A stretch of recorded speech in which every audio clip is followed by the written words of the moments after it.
Yo, hell yeah. Wyatt begins in like 5, 4, 3, 2, 1.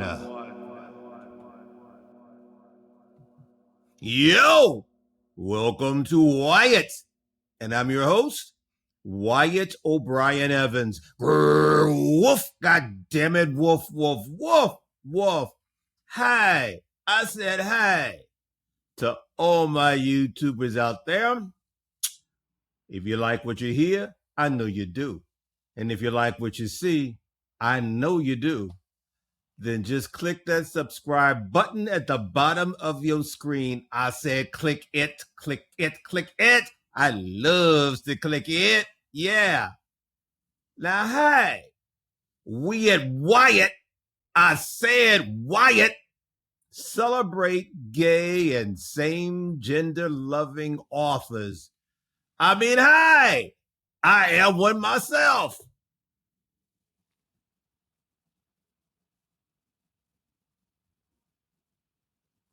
So, anywho, today's special guest is Mr. Colin Dereham. So, without further ado, Wyatt, I said Wyatt, welcomes the acclaimed author of M.M. Romance, Mr. Colin Dereham. Talk at me. How the hell are you? I'm great for this Monday morning here. Drag myself up out of bed early, have lots of caffeine so I can be nice and alert and, as hopefully as charming as possible. Well, yeah. Well, listen, Colin, you're always charming. It's like 6 o'clock here in the States because you're in Sydney, Australia. Yes, and unlike the ice and snow and storms over there, it is very hot and very humid here, sitting out with the mosquitoes and, or inside in the air conditioning. Yeah, so it's the complete opposite. It's like we're in Costa Rica or something. Oh, without the sea breezes. But yes. Well, listen, my man, you read my mind because I was going to ask you, how life was in Sydney, Australia, but you just told me. Oh, look, it's better now. I was in the suburbs till late November, beginning of December. Mm-hmm.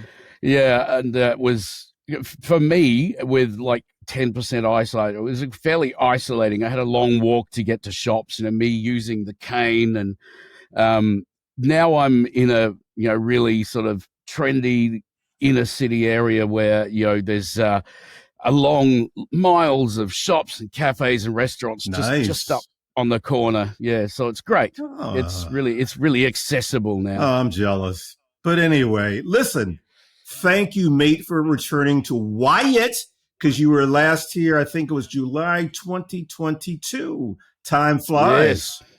I can't believe how, long it was, because it doesn't seem that long ago. Not at all. But I guess it was, yes. I'm still getting used to not saying last year. It's now 2022, so it's so far in the past, I suppose. Mm-hmm. But yes, no, it's really, really good to be back. I've been looking forward to it. And I'm really glad you're back because we have a lot to talk about. First, let me say that for some of our audience that isn't aware, M.M. Romance is fiction with an intimate relationship between two or more men at its center as the main focus of the plot. So, wanted to say that. You wanted to say something? Yes. Please. Oh, no, yeah. M.M. Romance is, let's say it is 90% written by women for other women to read. So it's very, very, very popular for women that have got sick of reading MF romance, so a man and a woman, they shift over to MM and they read the gay stories. However, with MM romance, there's a very popular formula to follow. And the relationships are portrayed very, very often. I won't say always, but let's say it's palatable for a female audience. So Right. often from a gay male perspective, I'll read them and it's more like a male female couple, but one of them has been swapped out with a man. Right. Right. Yeah. So Mm. as is pointed out to me very often, I'm writing gay fiction. Uh-huh. And the difference between that is I write about gay lives from a gay male perspective, but not following the rules. So there will be aspects of gay culture that are not usually found in romance because they're not as popular in the market. Uh-huh. But for me, it's much more important to be realistic and to show things how they are for the majority, I suppose, of gay men. Not everyone, once again. But yeah, I mean, we can go into that later about what the differences are and the taboo sort of taboo. Well, that's got a different meaning too. Mm-hmm. But the rules that you should follow and not normally talk about in romance. Absolutely, Colin. You know, you're a renegade, so to speak. I like that. I really do.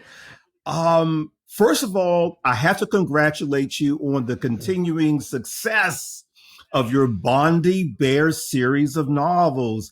And that series, everyone, includes Hound, The Lookout, One Night Stand, and your most popular novel to date, Nervous Kid. Look, I want to be just like you when I grow up. You're already way ahead of me, but yes, anyway, it's very generous of you. Well, I mean, listen, I'm serious. I mean, 4 books, they're all doing well. I mean, that is quite a feat. And let me tell my audience this. This is my critique of your work. It's crisp, it's heartfelt, it draws you right in. You've got inspired character development. I mean, what I really like is the reader's like a fly on the wall with a front row seat, you know, as to the goings on. These are the hallmarks of an author who deeply engages and effectively entertains the reader. Now, look, don't break your hand patting yourself on the back, but give us your take on what I just said. That's I think it's if you start off with that intention, and you really put yourself in the room, and you're as honest with it as possible, then you will get that engaging sort of outcome. And that's not to every author's taste. Some of them like a bit of distance. For instance, you may get female or how what's the best term for it these days? AFAB non-binary authors. So anyway, they say, you know, assigned female at birth. We're talking about people who identify as non-binary, who are born in a female body, but as in they wouldn't identify as transgender because that's usually involves physical steps too. But anyway, I mention that because there are a lot of non-binary authors around there, and ones that I have talked to often like to create a bit of distance, and sometimes they'll write in third person because they don't feel comfortable writing in first person. So, you know, I did this and this is happening to me, the narrator. They'd rather say, you know, Wyatt did this, you know, because that gives that step, and some people feel more comfortable with that. I always write in the first person. I haven't ever done third person because for me, writing something that has a lot of intimacy, a lot of passion, a lot of erotic scenes in, it's very much about this is what I'm experiencing now, and that will help draw it in. And I think if you're candid, that's another thing. It may draw some people too close for comfort, but usually the response I get is that people do feel like they're in the room with them, or that it is, you know, these people are somebody that they could know, just, you know, they're friends, or, you know, that sort of thing. So that's great. I'm very happy with that because it's the way I've written it, the way I've instinctually needed to write it, and that's a brilliant response that I can get. Like, I'm very pleased with that. I'm going to get to the erotic part in a second, but I wrote my first few books in the first person. Now, with Shattered, my new novel, I wrote it in the third person, and there are benefits with both the first and the third person, but I definitely understand what you mean. First person, you really get that immediate intimacy, that fly on the wall type feeling. The reader will get that. Now, I have to say, good golly, Miss Molly, the sex scenes, my audience. Let me tell you something. I like doing that because it really just makes me feel so much better. But anyway, the sex scenes, man, are so well written. They're gritty. They're HAWT, hot. They're nasty, NASTEE, nasty, which is all good. And it's like the icing on the cake because it elevates the story. What do you say about that? Well, exactly. I just think we are writing about men that have met. There's a electric connection there, and it's going to explode. So why not be candid about it for me?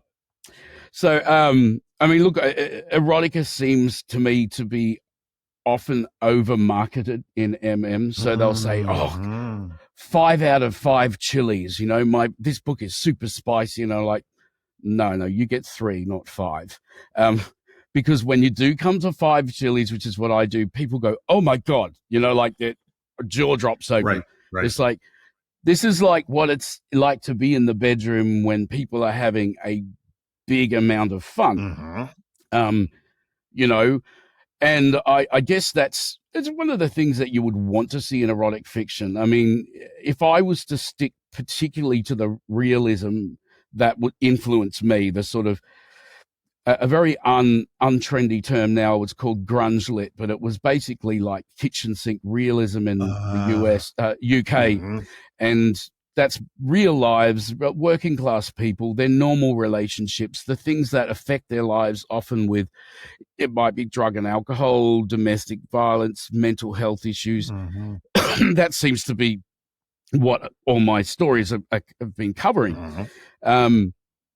However, with that form, it's so true to life that there is no happy ending usually. And the sex will be good and bad and terrible, or where mine is going to bridge over into erotic fiction is that no, the sex is going to be good. They're going to have a great fun time. Yes.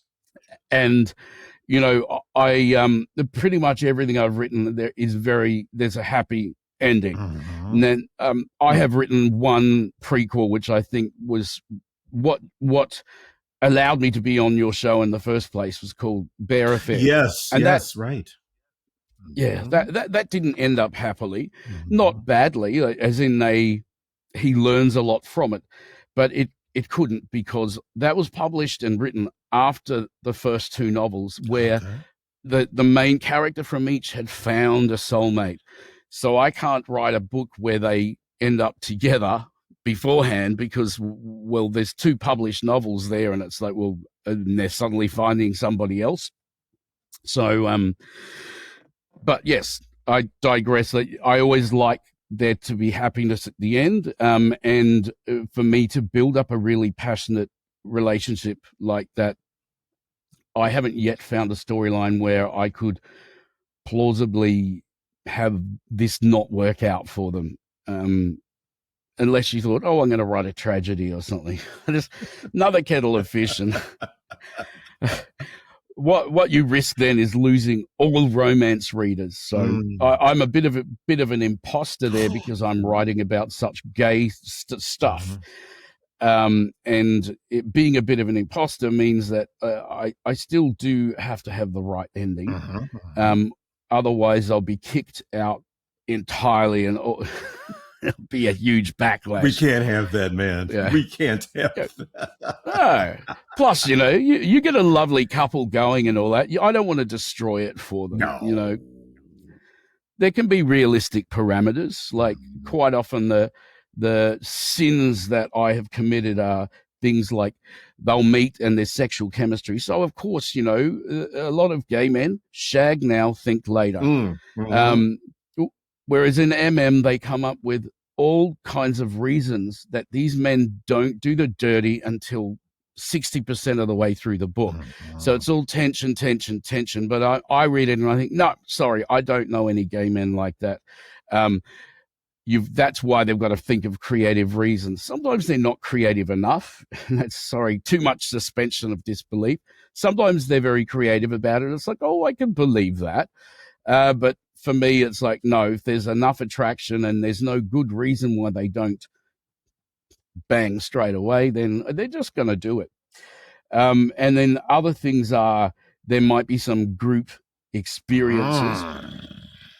Yes. And I've usually put these early in the book. So when, you've met somebody and you're wildly attracted, and you might find yourself in a situation where there's more than one other man there, they're testing the boundaries because they don't know whether the other person loves them and wants anything long term. They know there's an attraction there. So they might experiment a little with that partner and maybe somebody else. And I think that's happened about 3 or 4 times. And then one other thing I've done is say in another book, they've further down the line met this bisexual man, and they've had a few drinks and they've ended up in bed together, but they've negotiated that if it happened in future and they both agreed and they were both together, that these are the boundaries. And I put that in because, in gay relationships, it's very obviously, heterosexual ones as well, people will make agreements. And true. They set the rules. Right. Yeah. And so long as I guess you discuss them and you're open about them and you're in agreement, then there's no reason for me to not depict that. And then the other one is I will have conflict in a relationship. So Absolutely. They might argue or something. And people can get upset about that and go, oh, your MC is an asshole. It's like people argue. And it's how you resolve that argument that makes the couple real and it gives them some depth. So, yeah. I mean, absolutely. You want to, even though it's fiction, you want to inject realism in it. And I mean, you've got a legion of fans. Your fan base is growing. And Goodreads, which is a well-respected review site, states, and I quote, "Your series is super explicit, super emotional, and super erotic gay drama." So, I mean, you're all that in a bag of chips.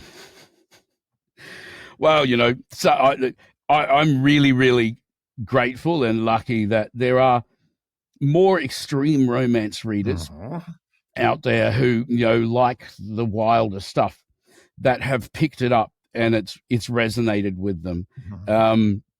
People who are more exclusively into the mainstream stuff, I think, can be confronted by the more extreme books. However, look, it's, thank whatever Lord there is, thank that there for all of the let's say the more the women over 50, we'll put that because that seems to be a large demographic, and they sort of think, oh, I don't care, I'll read what I want, and they're not worried about reading more extreme romance, and they've been quite very supportive and vocally supportive, and it's just wonderful. I mean, for somebody like me who started out thinking, well, I'm writing for other men to read, and realizing that not a lot of other men read.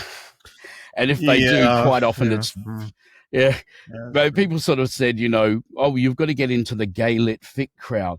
But that's, a lot of it's quite esoteric and very, very arty sort of literature. And they would look at something that has, happy endings and happy endings as being not something they'd read. Mm-hmm. So I guess if you're straddling both areas, you're going to alienate some or the other. But when just coming down to pure percentages, I'm writing about bears, but probably a very small amount of bears have actually read it. You would disappear, because the reality is the vast majority of readers are women. True. That's the market. Yeah. That's the market. Now, I believe you hit number 1 in Germany with one or several of your books. Is that correct? Yeah. It's funny. It was in the German category called homosexual romance there. Okay. So, very clinical. Yeah. I was lost in translation, but then again, I mean, it's fairly accurate. And what I gather that means is, well, that includes gay and lesbian. I don't know if it includes anything transgender or gender fluid or anything. But in America, in like US Amazon, it's gay romance or transgender romance or lesbian romance. It's separate, but that's sort of pushed together. Look, it's wonderful. What usually I mean, look, if it's a big category, it means, you're buying a new car or house, like some. Well, actually, no. They start buying cars and houses, these successful authors in the, let's say, the romance genre, when they are putting out at least 6 books a year. They put them out and they get a huge backlist and they get a whole buzz going. That turns it into a business for them. But you can't drop the ball. You have to be putting them out all the time. For me, it's like to get that number 1 there. It's like, well, you get some sales, you get some web traffic, and that then puts you ahead. But it's I'm going to told someone, it's like, you paid my pizza bill and my internet bill for the month, but it's nothing more than that. Well, I'll take number 1 anywhere I can get it. Now, yeah. Okay, here we go. Oh, it's good. It is definitely good. Congratulations. Okay, what I want to do now is I want you to please give us like the 25-word elevator pitch on each of the 4 novels. And like I said, a little bit later, we're going to really dig into Nervous Kid. Yeah, sure. Okay, so the first book I wrote was Hound, and it's about a man living with bipolar disorder who's turned 40, and he's only ever had casual sex because he's concerned about his emotional stability. And then he meets a lovely man from the south of the US who's living in Australia, and he's massively in love instantly. But this other man has been in abusive relationships and he's not interested in having one. He's only been having anonymous sex himself for years after the abusive relationship ended. So this begins to affect the man with bipolar disorder, that he has a big major decline in mental health. But the story is about how they come together in the end. That's more than 25 words, but I'll let you slide with that. But please continue. This couple then appear as friends in the next book, The Lookout. So it's separate stories. And The Lookout is about a man whose best friend is living with him. And prior to the novel, she's moved away to Melbourne and got married. So he has an empty apartment and a big mortgage, and he gets 2 new roommates. But from the first night, they end up in the swimming pool in summer, and then in his huge super king size bed. Straight away, there's this explosive summer of insta-lust. They're obsessed with each other. But it burns so bright and so fast that it all comes crashing down, and there are disastrous results for them. So that's kind of more about dealing with the trauma and the phoenix rising out of the ashes sort of concept. That was The Lookout. So when that came out, a few people categorized it on Goodreads, because we don't do that. Readers put it in categories. and they put it in as MMM romance, and it's like, no, don't, no, because an MMM romance is meant to be about three men magically all falling in love in the same way at the same time, and they all walk off into the sunset. And this is a very big drama, so no. Okay. Anyway, I'll be quick about One Night Stand because it's three short novellas. Okay. So the lead guy from The Lookout and the lead guy from Hound, they reconnect in The Lookout because they had an affair a long couple of years before. Okay. And an affair, I mean, they'd had a hot weekend, and it was so passionate, and the chemistry was so great. But the one with bipolar disorder was unable to continue it because he was so confronted by how intimate it was. So that was written because readers had requested that. At the time, they said, "Oh, we want to know more about this affair." So I thought, "Oh, look, I'll write that." Then there's a second story that I wrote early in my journey with blindness. So I was fairly new to being legally blind. I'd had a major drop in sight, terrible eyesight, then dropped right down to where I had to stop driving and I had to stop my day job because I couldn't see well enough anymore. I'm so sorry. Wow. The thing is, you develop coping strategies and techniques. But at that stage, when I wrote the original short story, which I later turned into a novella, I was very new to it. So this was that raw experience. However, for him being isolated and depressed, it picks up amazingly because they go up to a New South Wales coastal resort for a gay wedding, and him and his friend, who he's known for years, and they used to do the wild thing in college casually, but 20 years later they're up at the resort and they meet another couple of friends, and of course all four of them end up in a hotel room with the two big beds pushed together, and we know what would happen there. But by the conclusion of the weekend, each friend and one of the other friends seems to be pairing off, and there's two very potential relationships. So that gives it a very strong message of hope that beyond the bounds of the story, they've really got something significant to the couples. Yes, and then the last one is called Bourbon and Cigarettes, and it's about the boyfriend from Hound. And when I wrote Hound, the man with bipolar disorder, the boyfriend character, he doesn't get a point of view until right at the end. So it's a glimpse into what he was thinking. And people said, "Oh, I want to know more about him." So what I did was I wrote a book that partially, first half of it, it's a little novella, and its first part of it is him working with a wild lesbian therapist. Really?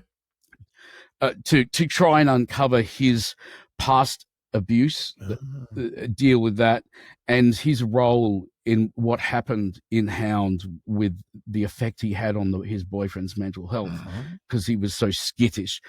And then the second half of it is him working towards a resolution with that boyfriend to give it that very happy ending. So that's One Night Stand. It's three short novellas, and I, rather than put them on Amazon as shorts, I thought, because some authors do, they do well with them. I just thought, no, I have to put them together so that people get a decent book. Then as we come to Nervous Kid, so that was the last novel, and in a nutshell, that is a taboo novel. And I don't know, do you want me to talk about it now, or is this what we're going to go into at more length? Since you did more than 25 words. Sorry. Since you did like more than 25 words, we're going to save Nervous Kid for a little bit later. I'm just messing with you, my buddy. I'm just playing. Okay, here's my main question for you. One of the main questions. What compelled you to become a literary artist and author? Was there something specific?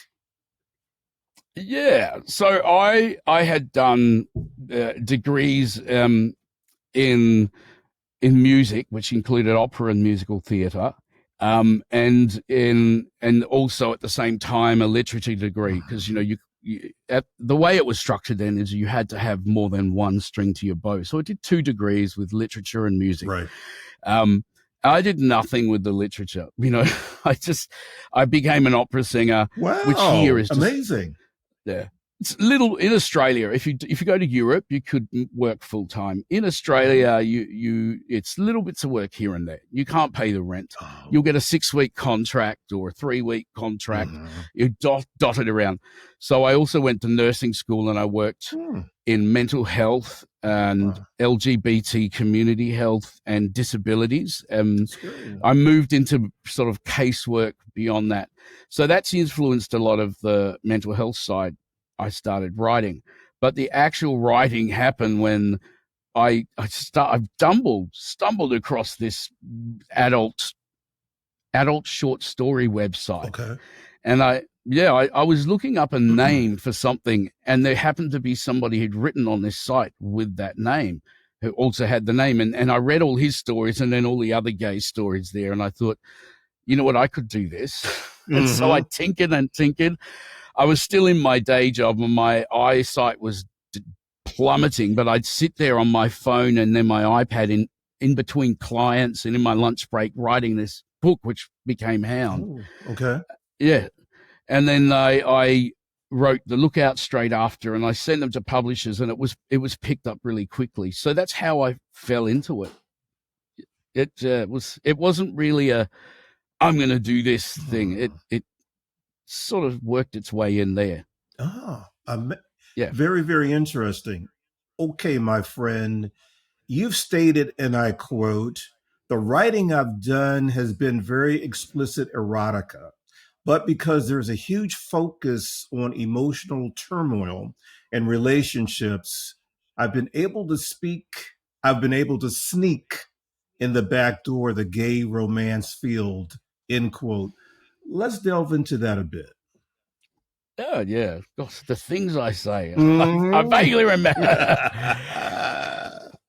That to me was a surprise. So when I was first published, I went into Instagram and into all of the sort of the gay literature areas. But and then I went to Facebook, and I'd spoken to another author who'd written and successfully written a similar Australian book.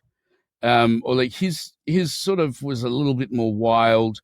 There wasn't a happy ending, and there was a lot of pairings off with lots of people, a little bit of bisexual scenes too, which, as he said to me, there were a few women who were shocked by that because they didn't want another woman in the picture because they were used to MM. But anyway, sorry, I've lost the plot now. I read this book and I thought he'd done well in the literature area, and he said, "Oh, go and get involved in that," because I had no idea how to promote. I was picked up quickly by a publisher before I'd even thought of how to promote. And then I went to Facebook and I was invited into a big MM group, and I didn't really know the rules or that it was such a huge clique, or not even a clique, it's massive. And then that's where I started getting readers. I had no idea MM readers would want to read that. And that's just how it happened. And then it became the biggest part of my readership by far. So wow. Okay. I wasn't really aware of so many differences, but it then became very apparent that I was not writing the same thing. There are a lot of gay writers. There are quite a number of gay writers in the MM field, but they follow the same rules as the female or non-binary writers. So they are directly writing to the market. But I'd never done that. I was writing about gay lives, and I was not really aware of the formula and not concerned with the formula at all. And I learned more about the formula, but I still never picked up on it. It's not for me. It's not why I write. Other people have other reasons to write, and I guess the gay authors who follow that way of writing, they actually do quite well financially. Right. We all have our all have our drives and our passions, but that wasn't mine. So I was quite surprised to be picking up readers. Once again, like I mentioned, it's the more sort of people into the more alternative or extreme subgenres that tend to read it. Mm-hmm. And, bless them. They're awesome. I love them. Well, you have to be your authentic self. And when you're not your authentic self, the reader can quickly pick up on that. So, you're doing what you want to do, and that's important. And you're right, 100% right. And I think a lot of people can see that when they read authors that are being authentic. However, there are also a vast amount of readers who want only escapism. Right. They want the same formula. They want it always. Their expectation is that the books are always the same in a lot of ways. And the only way to do that is to write to rigid set of constraints and not. So I would argue that that's not following your true. That's true. Creativity. You're designing a book to fit parameters and expectations. Exactly. It does then become a product you can be proud of, but there's a very commercial reason for doing it. And you might think, I'd really love if the characters went this way, but you think, no, I can't. No, I've got to do it like that.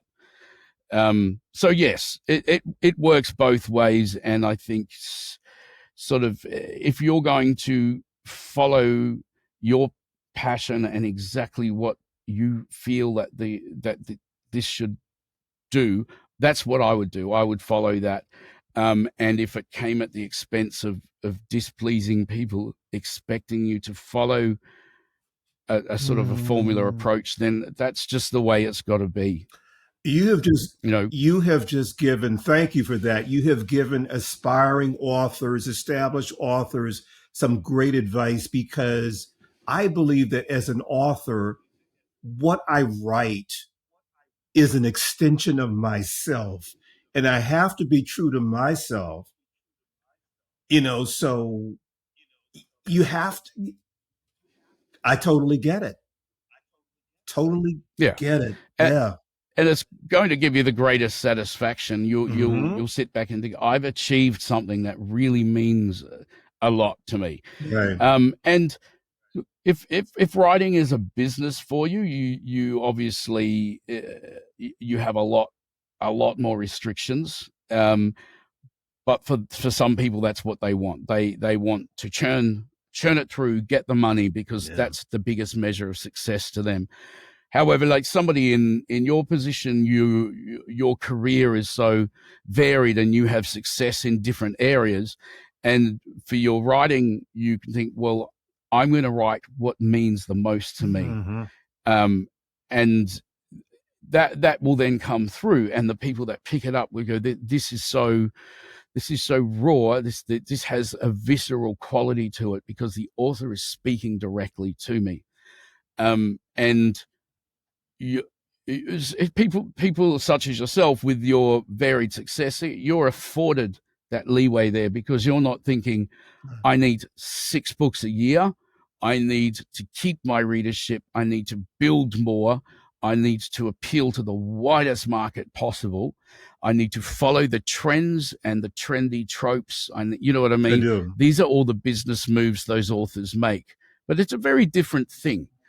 But that is basically for them, it's either all they do, that's their business, or that's what they're striving to do, like leave their day job in teaching or accounting or and cross over into this romance writing juggernaut that spends produces a lot of books. So it's a different approach, and it's a different priority for them. Absolutely. And thank you for saying that. Even if writing books was the only thing I did, as far as I'm concerned, I can't just churn them out. I wouldn't be able to just churn them out, because as far as I'm concerned, quality is very important. And this is just how I feel. I just don't feel that you can give the reader the level of quality that you expect from yourself if you constantly Yeah. churn it out. I don't know. That's Well, just me. That's exactly. just me. Yeah. You know. And that to me is very satisfying. Mm-hmm. To other people, I find the romance industry, the bulk of it is very quantity driven, though. Yeah. And we have readers reading a book a day and promptly forgetting most of it, and because they've always got a new book, and they want them to be on Kindle Unlimited because they read so much, and they'll buy books, but only from their favorite authors, generally, but they read so much, so they want a lot of stuff, and they only want to wait 2 months before their favorite authors bring something else out again. There are groups to recommend books on Facebook that have 30,000 members, and they're always posting like, oh, I want a book about a priest and a hockey player, and they like spanking, and this one must do that, and that one must do this, and these are my lists of what I want and don't want. And there will be 84 people come up and go, oh yeah, you've got to read her book, or there is so much around. So absolutely. It is very quantity driven, and you're right. You can't sit there and go, no, I need to get this exactly right. I need to craft this. And I sit there and I like re-edit. It's like, no, I want this exactly right. It's like carving an intricate sculpture. I need it that way. And you can't do that if you're writing really fast. You've just got to go, here's my draft. And then I've edited my draft, and it goes to my editor, and I start on the next one. And you just don't have that. They don't have that time. So, yeah, that's the two kind of approaches there. Absolutely. Okay, mate, let's break down Nervous Kid, and you can use more than 25 words. Give us the 5 W's: the who, the what, the where, the when, the why. Okay. So Nervous Kid revolves around a man called Ryan. I usually use very working class names because this man is, at the beginning, he's 39, so he's pushing 40. Okay. But what the book does very early on is it goes back to his life in Darwin, where I grew up. Okay. Now, Darwin is at the top of Australia, sort of underneath Bali in Indonesia. It's just very, very hot, very, very steamy. People drink a lot of beer and swim in swimming pools. Around the coastline in the rivers is all full of crocodiles. People don't swim in the sea because there are box jellyfish, which are like highly toxic everywhere. Only in the middle of the winter will you see a local swimming in the sea. Okay. I think these days they have some sort of net beaches where you can swim in the nets, but I don't know how effective it is. Mm-hmm. But when I grew up there, it's very isolated. There weren't cheap airfares. You're thousands of miles from the nearest big city because you're going right through a very barren country. It's not like the US where there's cities everywhere, like you drive to the next little state and there's cities, this is sort of like you're driving for days before you get to another town. Okay. So, yeah. When I grew up there, we were lucky if we went away once every 2 years. Like got on a plane and went somewhere. Oh, okay. So he drives up to Darwin with his dad and his mum and his little brother, and the father passes away when he's young, and the mother then a few years later, he's about 14, pulls him aside and says, okay, I'm going to tell you this because you're, a big boy and you're very sensible. And she basically says, I was a wild child. And he's like, oh, yeah, Mum, whatever. Like as if I wouldn't have been able to tell that. And she'd left university, her teaching college, and run off to backpack around South America. Oh. But she fell in love with a man and got knocked up and had a baby. Okay. Now, she's a bit of a Blanche Dubois, so Tennessee Williams streetcar named Desire. She's one of these women that always needed a man. She then says, I had massive postnatal depression, and she just left the baby with the man's family in Brazil and went back to Australia. Wow. And then very quickly had to have another man, which was his dad. And she quickly had 2 more kids. So then she reveals that she has been talking to this Brazilian man now because, as is quite popular in Australia, they have migrated to another city in Australia in the meantime. She's up in the top of Australia with her 2 kids and her son from the first partner and his dad are now living in Perth, which is thousands of miles down on the west coast. And she has now been having a phone on the telephone, the landline, all night, every night, talking to this man, and he's decided to move to Darwin. So she has to tell him about this because he's going to meet this man and his half-brother. Ooh, okay. Now, I make this as plausible as possible. That he meets the half-brother, and they're 14, and he's instantly obsessed. And this half-brother is 16. Mm-hmm. And because the 14-year-old looks a bit older, he treats him equally, and they become best friends. Mm-hmm. And because Amazon, on his 18th birthday, they have this taboo, forbidden affair for months. Uh-oh. And the rationale behind his teenage brain is that Nathan is my brother, that the younger one that he grew up with. Mm-hmm. This other guy's not my brother. I didn't know him from a bar of soap. He's my best mate, you know? Okay. And the family falls apart after that year. The family falls apart spectacularly, but it's not for the reasons you'd think. Uh-huh. However, he doesn't see this man for 20 years. And then by then he runs into him by accident when he's a builder, and he runs into him when this man wants a kitchen quote wants a bespoke kitchen.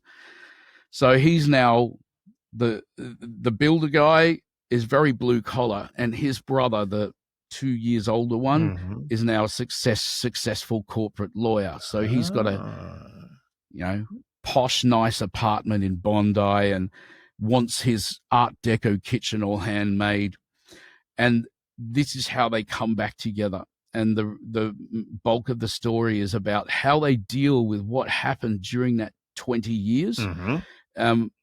Ryan, the builder, has had a lot of grief and loss during then. And Dominic, the lawyer, he'd lived a bisexual lifestyle. So he'd been bisexual in his 20s and then got married and been in a monogamous heterosexual marriage and had a son in his 30s.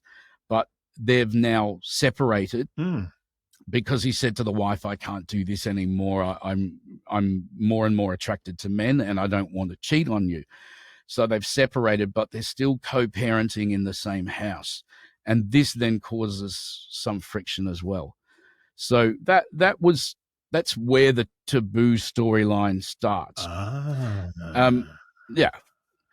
Once again, this is a case, though, of I wrote the story as it came out as true as I could. Mm-hmm. And it is a taboo storyline, but it's a different approach. And I didn't consciously do a different approach, but with an taboo novel, the selling point is the taboo. So all the time throughout the narrative, it's like, I can't do this. He's my uncle or he's my brother. Oh my God, what happens if we're caught? So a lot of the narrative focuses around that, and you're constantly reminded of the taboo nature. Sorry, excuse me, hiccups. And that is a selling point for it because it's so scandalous. I've written it more like, this is the way it's just the way it was. And the dynamics of the relationship make you forget that there is any family ties there at all. I was going to mention just that. 2 men. Yeah, so that's kind of the way it went. So that made it more of I don't know, even though it's got the passion and then lots of sex in it, it made it more of a kind of a literary thing rather than an taboo, because once again, that the formula dictates that it's got to be written a certain way, and with a taboo, that's got to be at the forefront with a taboo novel, that this is my brother or my dad. Even there's a lot of son and father, or there's a lot of twins out there, and that's the selling point. This wasn't a selling point. This was a premise, and something that they worked through, and they really struggle for many, many years to get the relationship that they really were destined to have. So yeah, that was it was nice being able to, because I'm not a very child person, as in, I can be the uncle and go, here's some candy or chocolate or whatever that I know you're not allowed to have because I'm the fun one. But I haven't had sort of the child thing in romances. So it was fun being able to write a sort of precocious 8-year-old son in there, and who is actually more in tune to the how close the two guys are, and really quite matter of fact about stuff. So yeah, that was really good being able to put that in, and really nice that people responded to the son character so well. And yes, so look, I think what happens is in that book, it just worked out that there were several tropes in it. So basically you have the second chance trope, which is usually, we were together and we broke up, and I'm going to pine after you for a long, long, long, long, long time. And then that's been absorbed in my life. Like my life has been absorbed by that. And then we're going to meet and we're going to see if we can make a second go of it. That's that trope. But I didn't really follow it that way. And then there's the gay parent trope, and there's the bisexual awakening trope. So it contained those tropes, which I think meant that it did get more readers, and in no small way got a lot of taboo readers as well. So that was really good, and it caught on. It took it started off not slow, like it started off okay, but it sort of kept up the momentum. It does require, and for sales of or Kindle Unlimited page reads of any kind, you do have to keep promoting all the time. You've always got to be online and promoting it and engaging with readers and that sort of thing. You can't ever rest back and have it roll in, I guess, unless if you're massively successful, maybe you can, but generally you're paying somebody else to do that because you're bringing the money in. Also, I think the stakes keep upping. So even if you're really, really popular and people will buy what you are, you always have to make sure that it's like, well, yeah, but I got to keep those numbers right up there, and I don't want to see them coming down. So yeah, I don't think we can ever rest back on our laurels as far as promotion goes. You can't. You're absolutely right. Oh, I believe you're working on something new. Is that correct? Yeah, so this is following on from the blindness thing. Oh, so it's not the same character. That was an isolated short story that I wrote into novella, as I said. This is somebody that's been living with blindness for years, has a guide dog, and is in an open relationship. The partner is quite into the drink and drugs and has become quite abusive, although he doesn't really let this on to anyone. And he ends up meeting another man at a beer bar, and the other man basically intervenes in an argument between him and his abusive partner. Wow. So he has an idea from the beginning about what kind of a relationship this blind man is trapped in.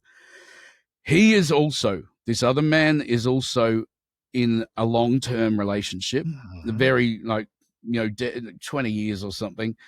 But it's the way you'll meet a lot of gay couples that have been together for ages. They're just they're just brothers now. Yeah. Constant companions, but there's no romance or sex. That died ages ago. And I think he can realize at that time that it is coming to an end, that the partner would like to move on. That is the point where they meet at this bear bar. They're in two relationships that are failing, open relationships. So, of course, they go home thinking that we're just going to have great sex. We've talked well, had a great time together. We're going to have this amazing night. But it just keeps going from there. And it then becomes a story of how they each help each other. They help each other escape the situation they're in and move on with a life together. So it, and it incorporates a lot of the things that happen to somebody with blindness. His life with his guide dog, who has a prominent role in it. And then the other partner is more about, he's more of that the role where he feels he's so protective of this guy that he thinks is, he surmises is being more abused than he's aware of. So I guess there's that whole, I can't remember the name of the trope, but like the hurt comfort trope, where there's a stronger man who saves a man in distress. But what surprises him is that how much he is saved by the blind man as well. That they both boost each other and fortify each other, and they're able to move on with their lives through that. So that's what I've been writing now, and it's taken a very long time. Do you have a title and a potential release date? Unfortunately not. Release date ASAP. It's gonna I got it. Release date in a few months. I don't like to sort of state a release date and then disappoint. Right. I'd rather have it pretty much in the bag and go, there's the release date, so I know what's going to happen. The title is undergoing changes. Otherwise, I'd tell you, but it might go through more changes again.